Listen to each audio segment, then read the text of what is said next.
Patty, you want to order now or just want me to order? I'm going to have a chicken barb. Chicken barb.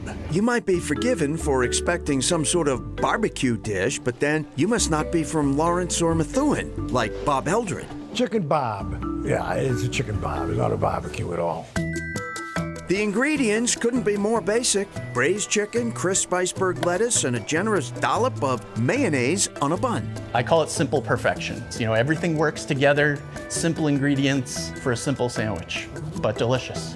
Shane Bernard grew up eating chicken barbs. Today, this home plate is among the top sellers at his restaurant, Pika's Pub and Deli in Methuen. As for the name, there's no barbecue sauce in a chicken barb. My thought is maybe one of the original creators, maybe her name was Barb. That's all I can guess, that's all I got. And it just is one of those things that if you're from the valley, particularly this area in the Merrimack Valley, you grew up on it. It's peanut butter and jelly to us. It's the normal sandwich. Mann Orchards in Methuen is best known for its wide variety of apples and its nonstop production of fresh-baked pies.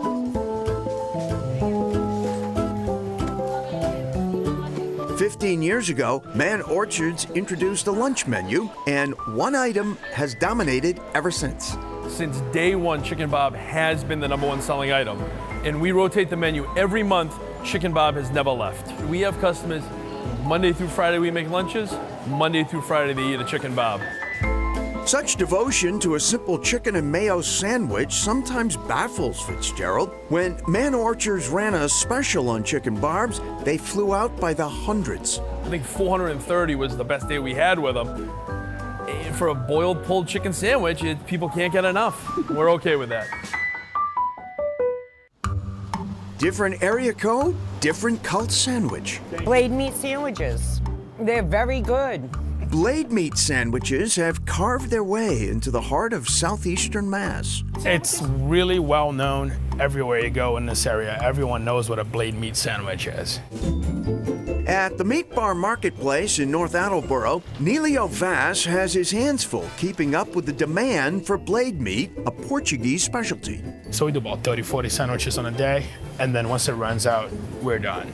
Now, you might assume blade meat has something to do with knives, but the name refers to a cut of pork shoulder marinated for up to 2 days, smoked for hours, then simmered in a crock pot for 6 hours until fork tender.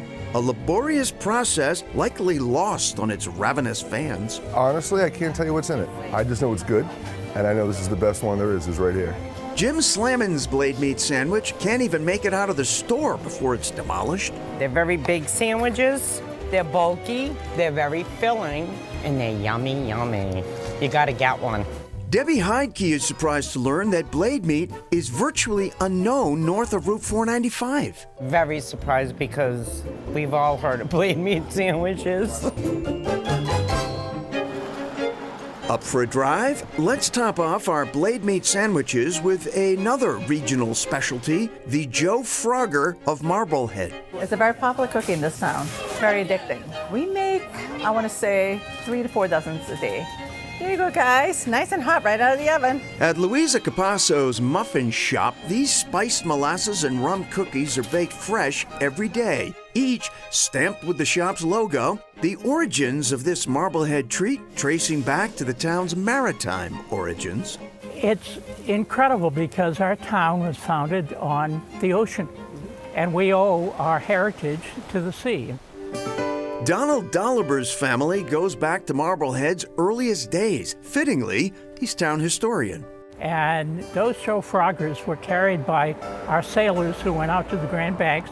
Dolliber tells us the cookies contain no eggs or dairy, so they would keep for a long time out at sea. Centuries later, they're as good as ever, with, today's Marblehead landlubbers. My kids, my grandkids, they love it. Every one of them has had Joe Froggers. In fact, my son will come down and buy a bunch of them if we're going to have a big celebration. The secret to the Joe Frogger's longevity? No secret at all to Louisa Capasso. It's that rum that's in it. Yes. And as for the name Joe Froggers, there's several theories behind the origins or the meaning of the origins behind the name. Yeah, one is that it's named for Joe Brown, who was a freed slave who ran a tavern in Marblehead in colonial times, and he lived on a frog pond. Somehow frog made its way into the name. Another theory is that when you pour the batter out, it looks like a frog when it lands on the skillet. So nobody really knows, but those are two good theories. All right, coming up, North Shore Beef, it's what's for dinner.